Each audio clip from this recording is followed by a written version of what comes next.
What's up, guys? Welcome back to another video in this small series that I have, which is pretty much updating you on all the cars that I've owned or bought in the last year or so. This right here is a 2008 Infiniti M35, and the reason that I bought this car was because, first of all, it was only $800. Second of all, I felt like it was too good looking as far as, cosmetics go. The paint was in pretty good shape. Interior, for the most part, was in pretty good shape.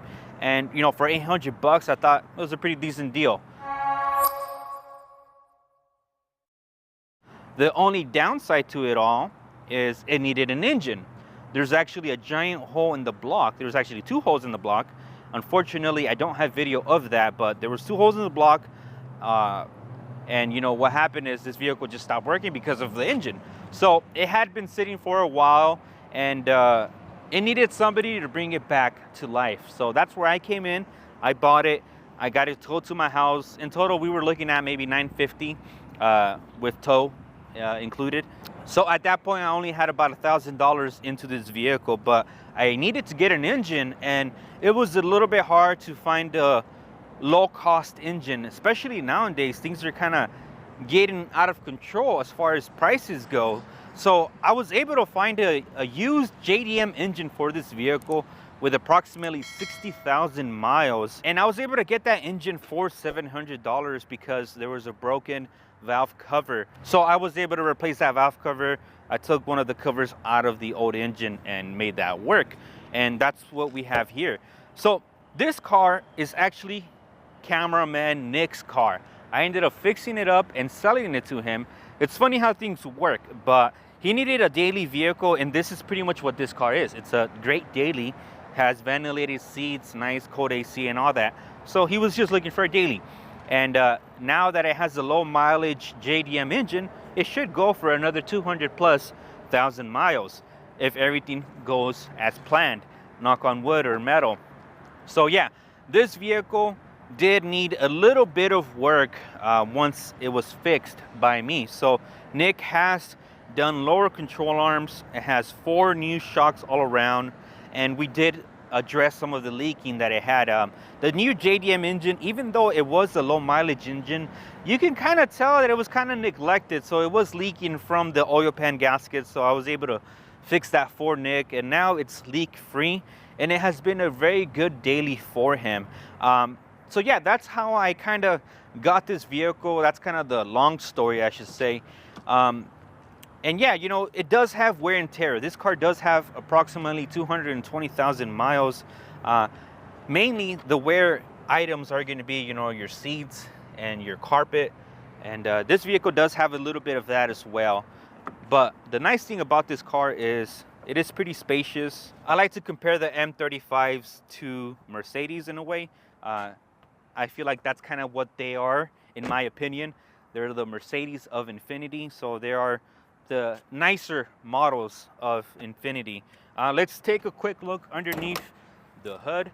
This is a M35, so it does have the VQ35DE, pretty much the same engine as the 350Z, as the Infiniti G35.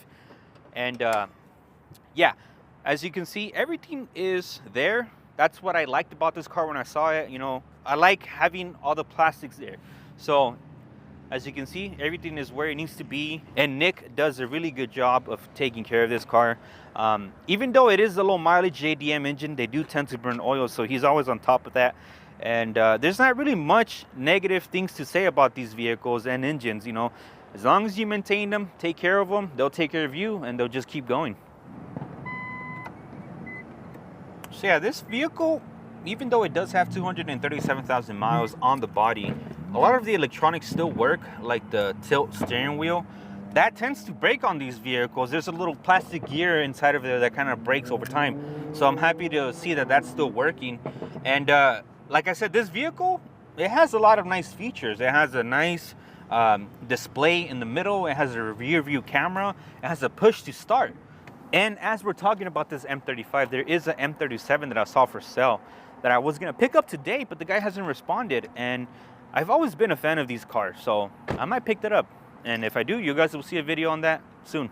like I said, this is Nick's car, but before we had this M35, he did have a Pathfinder, which I don't actually have any footage of, but I did technically buy that from him, and we don't have that vehicle anymore. But it was just a Pathfinder, a 2004, 2003? It was like a 2000 or 2001. It was like a 2001 Pathfinder, and it's very similar to my QX4 that I used to have. So he ended up giving that to me. It did need some work, and I was able to, we kind of did like a little trade in cash, and I don't have that vehicle anymore, but I was able to sell that off, and he was able to get this one. So a nice little upgrade as far as a daily goes. And like I said, this vehicle, it's not like a short car or anything like that. It's just a nice daily that you can get in and get you to from A to B comfortably and comfortably. Yeah. So with everything that I said in this video, that is why I think the M35 is highly underrated. And I love these cars. I have been on the lookout for a very clean M35, so I feel like I will own one of these cars again in the future. But this one, sadly, it wasn't for me because it was for Nick. But I will keep you guys updated on more videos to come, so definitely stay tuned for those videos that are yet to come.